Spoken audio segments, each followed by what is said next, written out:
because I thought it was butt ticket. Yeah. And welcome back to Daybreak once again, and we have a special guest this morning. Today, she's also wearing batik. Yes, Very nice, loving and it. skirt pants. Yeah, it's more of like a modern kind of like modern style. That's true. I mean, it's classic, but you know, in a modern kind of. I like that in modern kind of way, right? Yeah, I mean, we live in this era right now. But yours is pretty. I know. I look very handsome in this, right? Yes, I know. you She do. keep on saying that. All right, now some people Yes. might actually experience harassment throughout their life, whether at work or on the streets or even at home. Yeah. And they don't know how to counter, and even some of them are not aware of it. Yes, but this type of harassment continues to occur across the archipelago. To talk more about this issue, joining us here, Angie from iHollaback, Indonesia. Hello. Hi, Angie. How are you this morning? I'm fine. Yeah, you look very nice once again with the batik. Loving the orange combination, you know. But the thing with Supporting wearing, you know, Batik Day. Yeah. batik and wearing something covered in Indonesia, I think, you know, it's not only it looks elegant and nice, but it's also pretty safe, you know. Because for today's topic, we're going to be talking about, you know, a bit more the sexual harassment, and Yes. in your case is street sexual harassment. Street harassment. Street harassment. But Yes. before that, let's get into sexual harassment in general. Now, what really is the definition of sexual harassment? Well, we are more focused at iHollaback on street harassment, but I think that sexual harassment is any type of unwanted comment or Okay. advance of a sexual nature. Is that more into verbal or physical? Yeah. Both. It can be anything from an unwanted comment, a Okay. lewd stare, to groping, Oh. things of that nature, and it happens in different places. So, basically. Street harassment Yeah. is sexual harassment that takes place in public places, public spaces. okay. Could you give an example, for example? So what is street harassment, such as? Walking down the street and a man whistling Okay. at a woman. Okay. Or Or walking saying down the it's like, "Hey, street and girl," say, you yeah, like, hey baby, how's it Okay. going? Or, oh, it can be something that Make you feel uncomfortable, basically. it makes you feel uncomfortable. So it's a comment or an action that is, it's basically a power move Okay. at its root to make the target of it feel uncomfortable and to kind of put them in their place. So that is a sexual, that is Street street harassment. Yes. Yeah, and that happens a lot in Indonesia. It you would say? actually happens a lot around the world, which Okay. so it is a fascinating subject in that matter that we have all of these different diverse countries and places around the world with different overall cultures and traditions, but you find this problem of street harassment happening around the world. But what made you want to start, or Yeah. this movement of iHollaback Jakarta? Well, I'm really active. I used to like to ride my bicycle Okay. to work Yeah. a lot. I've taken public transportation. I used to take the train every day, sometimes the bus. I like to walk on the streets, and I was quite used to getting comments often. Okay. It's easy to kind of just like shut down, tune it out, maybe Right. put in earphones. Yeah. But then one day, last January, I was riding my bicycle to work, and a man pulled up on a motorcycle next to me. I was riding a Okay. regular bicycle, and he Right. grabbed my breast. And I Okay. was just like, I was shocked. I didn't Right. know what to do. Right. I screamed after him after the shock Yeah. wore off, but he was on a motorcycle and he was Okay. gone. And so I felt violated. I Yeah. felt helpless. I felt angry, sad. I felt humiliated. Okay. Thinking, what did I do? What was I Right. wearing? Like, Yeah. what's going on? So I started sharing my story with friends just on like WhatsApp. I was Okay. like, hey guys, I was riding my bike in Gandaria this morning and this happened. Like, watch out. Right. And then I was so surprised at the amount of people, oh yeah, that's happened to me. That's happened to my friend. Oh, I know someone that happened to. And it was coming from people of all different ages, different Okay. origins. And so I realized, like, wow, this is happening a lot here. And let's do something about I had it. remembered hearing about iHollaback a while ago. Okay. So I looked online. I went to the iHollaback website. I saw that people were sharing stories, and they have like a take action section. Okay. So different things you can do. Share your story. You can take a pledge to be a Okay. better bystander.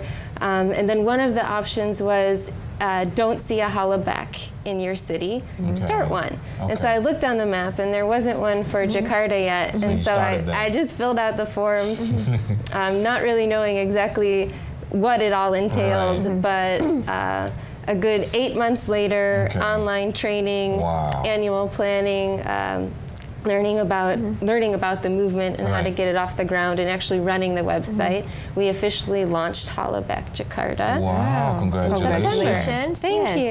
And this just started in January, right? You mentioned this incident happened so in January. with the applying to start the site, I got a couple of friends together, and we've been working hard to get Hollaback Jakarta moving. Good. But why did you choose a street harassment though? So Hollaback Jakarta, Hollaback World started in 2005. A group of New York friends, there was a high-profile case about street harassment. A man had publicly masturbated in front of a woman on the subway, and she took out her phone and she took a picture. And she went to the police station, and they were like, that's really awful, but there's really nothing we can do.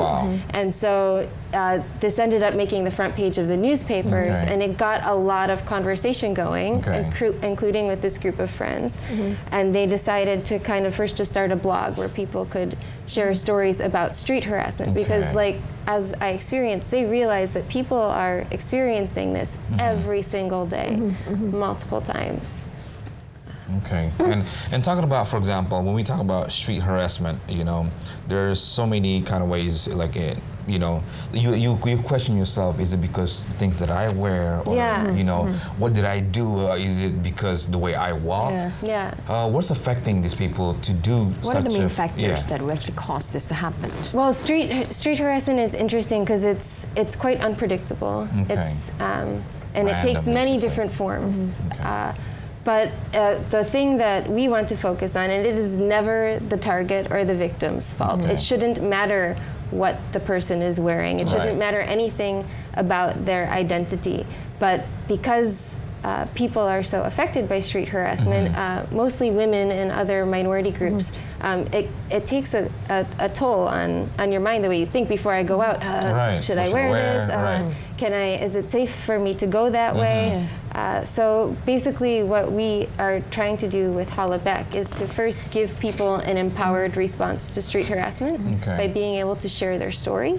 And second of all, to raise awareness about street harassment, what it is, and that it's not okay, so that we can ultimately end it. Because, and worldwide, not just Jakarta, must be something else there in the overall culture that allows this to keep happening. I mean, think about if you've ever walked down the street and maybe children shout at you.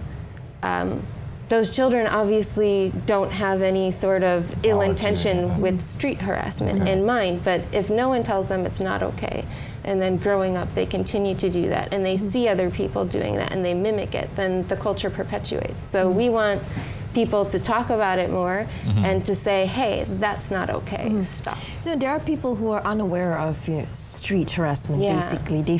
Some people in fact feel that, you know, catcalling, hi baby, or you know, you look nice today, is a compliment, and they get flattered. Well, what do you have to make out of that? For that, everyone is entitled to feel the way that they want to feel. So if a woman feels good about that, then that is her prerogative. But that is not street harassment. Is it still street harassment, you would say? The interesting thing with street harassment is it's defined by the person who's experiencing it. So for example, like when you told him he looked nice in his batik, it was a friendly compliment. There's a difference between like, you look nice and you look nice. Do you know what I mean? So it's all about the dynamic between the two people, the interaction. And if there's discomfort that's being made to happen, then that is street harassment, period. And what kind of courses, say, for example, what kind of things that you share with other people these days? You said you give courses, probably. Did you mention about that? Oh, I had to join a course to start Hollaback Jakarta. So Hollaback has trained over 500 local leaders in 80 cities and over 20 countries around the world. So if you go to iHollaback.org, you can see a map with Hollaback sites around the world. And so now Jakarta is on that map. Jakarta. Okay, now Angie, we're going to go for a short break. And when we come back, we're going to continue talking about sexual harassment or street harassment, yeah? Yes.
You're back with us on Daybreak, and so with our guest Angie. Now, Angie spoke about street harassment. Yes. Now, I'm curious to know, what about gender? Does it have to be the opposite gender to actually, make it sexual street harassment? No, street harassment can come from anybody. Anybody. It's just that if you look at the research and the data and day-to-day experiences, more times than not, it is coming from men. Oh, it's coming from men to women, yeah? Yeah, but has it been cases where men get harassed? I'm sure it has happened before, and it probably does continue to happen, but on the whole, it's generally women and other minority groups that, and by minority I mean subordinate in terms of power structure. Now, we live in Asian countries, right? Indonesia, and obviously in terms of mindset, sometimes it can be a bit different, and culture can be a bit different. Also. Now, what would you say? Would you say that Indonesia has more street harassment as compared to, or less as compared to other countries? Well, the Thomas Reuters Foundation in 2014 conducted a survey, a poll of 15 of the world's largest capitals and cities, and Jakarta was one of these 15 that was surveyed for the worst, most dangerous public transport systems for women. And Jakarta overall, out of the 5 categories surveyed, ranked number 5, fifth worst. And for the specific category breakdowns of the questions, Jakarta ranked second in line for worst in terms of women being harassed in public transportation. And what do you do to want to make that change in the sense of street harassment here? Well, what we do first is get iHollaback Jakarta going. We've got the website, which has different resources, and it has a story sharing platform on it, which is actually the heart of the movement, is this story sharing platform. And so people, if they experience or witness street harassment, can go to the site and they can share their story. They can label, was it verbal harassment?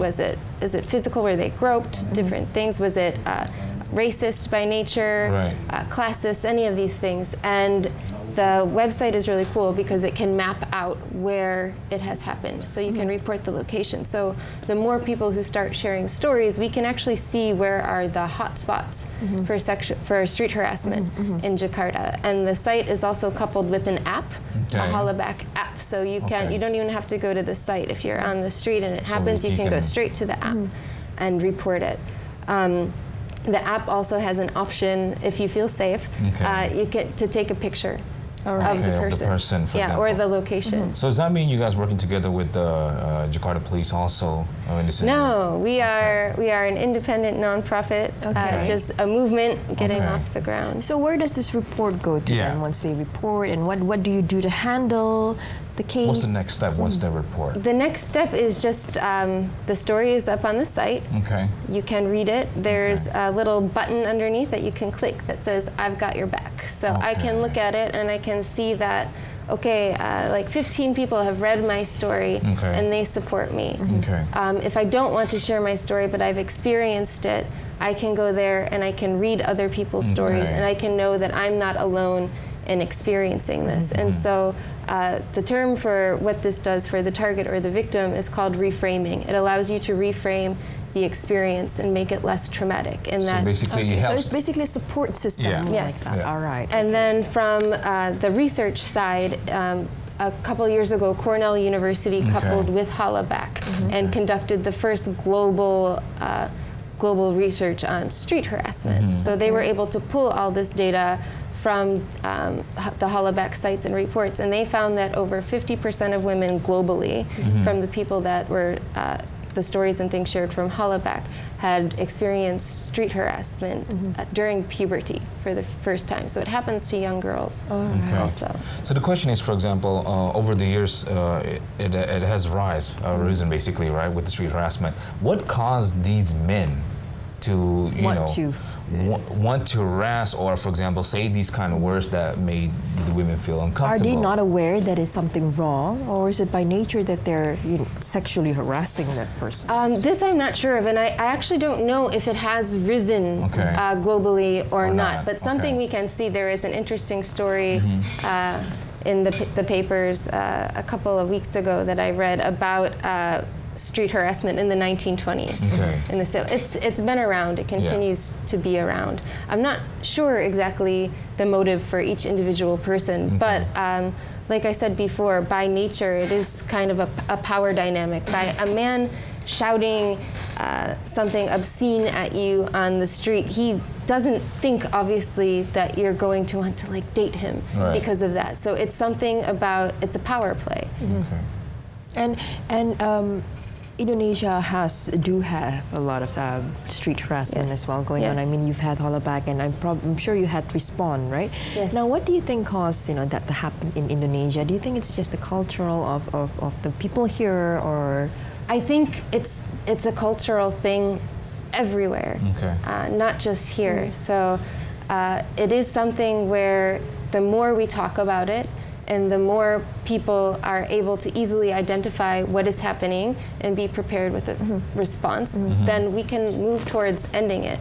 So when we look at this happening in such public places, for example, a couple weeks ago, I was walking from like Bundaran HI up to Tamrin with like 5 or 6 girlfriends in the evening, and at least 5 times groups of men shouted things at us as we were passing. Now there are other people around. What is it that makes these men think it's okay to do that? And then at first I kind of just like, okay, just keep walking, ignore it, we're gonna have fun, we're gonna go eat. But the last one, he said something and I turned and I was like, hey, why? And it kind of clicked. You could tell, I could see it in his eyes that he was like, oh. Offended. Yeah, like you're a person. Yeah, like maybe it's not okay that I just said this. Do you think that Indonesians are aware of street harassment here? I think some people are. I think other people it might just be something that happens so often that it's become normalized. And so it doesn't seem like it's this huge deal or something we should go up in arms about. But there is a trend of street harassment on a daily basis, and this can lead to further sexual violence. You've read stories about gang rapes and other such tragedies over the past few months. This is unacceptable, and it starts, if you look at sexual violence on like a pyramid, you've got street harassment there in the middle, and then it escalates more towards physical violence and crimes all the way up to rape and then murder. We can look through the newspapers and see these things happening. Now, what should you do though when you're faced with street harassment? Due to its dynamic nature, it's very context-based. You have to do what you feel safe and comfortable with. So if you feel that you're not in any immediate danger, and then you can say something if you want to, whatever is going to work for you. If you don't want to say something, then come share your story on Hollaback. And how do you protect yourself, anonymous. For example, with these street harassment? How to protect yourself? That again varies from context to context. It's sad to say that you do need to be aware at all times. Because it can happen.